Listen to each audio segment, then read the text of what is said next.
Hello everyone, আমি একটা interesting experience share করার জন্য এই ভিডিওটা পোস্ট করলাম। সো কাহিনীতে আসি। আজকে আমার ভার্সিটিতে আমার রেজিস্ট্রেশনের কাজ ছিল। আমি ইউবিতে পড়ি। সো আমি রেজিস্ট্রেশন কমপ্লিট করে বের হয়েছি ভার্সিটি মেন গেট থেকে। যারা ইউবি এনএসও আইউবিতে পড়েন তারা হয়তো বিষয়টা খুব ভালোভাবে রিলেট করতে পারবেন। সো আমি নর্মালি ইউবির পকেট গেট থেকে বের হয়েছি বসুন্ধরার দিকে। দেন আমি বসুন্ধরা থেকে একটা রিক্সা নিয়েছি। রিক্সা নিয়ে বলছি যে মামা বসুন্ধরা মেন গেটে যাব। সো মামা বললো ওকে চলেন। পরে রিক্সা উঠে পড়লাম। যদিও ভাড়া 40 টাকা, কিন্তু উনি 50 টাকা চাইছে। আমি আর কোনো ওনার সাথে দামাদামি করিনি। আমি ডিরেক্ট উঠে পড়ছি রিক্সায়। সো আমি যাচ্ছি। যখন আমি রিক্সা থেকে নামি বসুন্ধরা মেন গেটে, তখন আমি মামাকে 100 টাকার নোট দিই।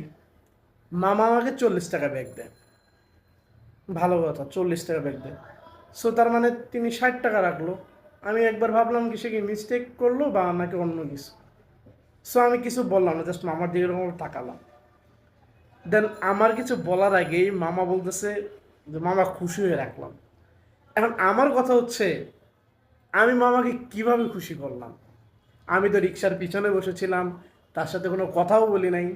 সে আমাকে জাস্ট নামাই দিল, বললো মামা খুশি হয়ে রাখলাম। কাহিনি কি? আমি খুশি হয়ে দিয়ে আসলাম। এখন আপনারাই বলেন যে আসলে আমি তাকে কিভাবে খুশি করলাম।